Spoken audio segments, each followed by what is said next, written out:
বাড়িতে যেদিন মাটন আসে সেদিন মনে হয় কীভাবে রান্না করলে মাটনটার টেস্টে আরও ভালো হয়। তো আজকে বন্ধুরা আমি মাংসটা পুরোটাই কড়াইয়ে রান্না করেছি, একটু টাইম বেশি লাগলেও আমি কড়াইয়ে করেছি। তো তার জন্য এখানে আমি প্রথমে 1 কেজি মাটনকে খুব ভালোভাবে ধুয়ে জল ঝরিয়ে রেখে দিয়েছিলাম। তারপর ম্যারিনেশনের জন্য দিয়ে দিয়েছিলাম 2 চামচ পেঁয়াজ, 2 চামচ রসুন কাঁচা লঙ্কা বাটা, 2 চামচ আদা বাটা, জিরের গুঁড়ো, ধনের গুঁড়ো, পরিমাণ মতো হলুদ, পরিমাণ মতো কাশ্মীরি লঙ্কার গুঁড়ো, টক দই, স্বাদ অনুযায়ী লবণ, আর দিয়ে দিয়েছিলাম সর্ষের তেল। আর কুচিয়ে রাখা পেঁয়াজের মধ্যে আমি অর্ধেক কুচনো পেঁয়াজটাকে দিয়ে মাংসটাকে খুব ভালোভাবে মেখে প্রায় 1 ঘন্টা মতো রেখে দিয়েছিলাম। আর এদিকে তেল গরম করে আমি আলুগুলোকে খুব ভালোভাবে লাল করে ভেজে তুলে রেখেছিলাম। আলুগুলো ভাজা হয়ে গেলে আমি ওই তেলের মধ্যে গোটা জিরে আর শুকনো লঙ্কা ফোড়ন দিয়ে খানিকক্ষণ নাড়াচাড়া করে দিয়ে দিয়েছিলাম একটু চিনি।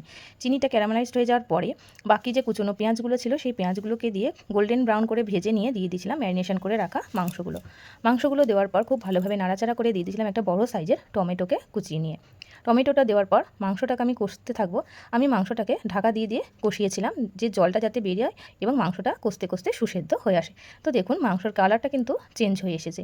এই সময় আমি ভেজে রাখা আলুগুলোকে মাংসর মধ্যে দিয়ে দিয়ে আলু আর মাংসকেও খুব ভালোভাবে কষিয়ে নেব। একদম ঢাকনা চাপা দিয়ে দিয়ে আমি কষিয়েছি। ঢাকনা চাপাটা আপনাদেরকে আমি দেখাতে পারিনি।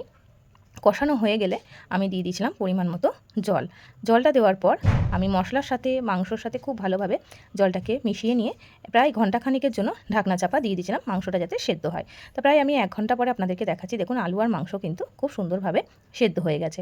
তারপরে মাংসটা নামানোর আগে আমি উপর থেকে দিয়ে দিয়েছিলাম কিছুটা গরম মশলা গুঁড়ো। তারপরে আমি গরম ভাতে গরম গরম মাংস সার্ভ করেছিলাম।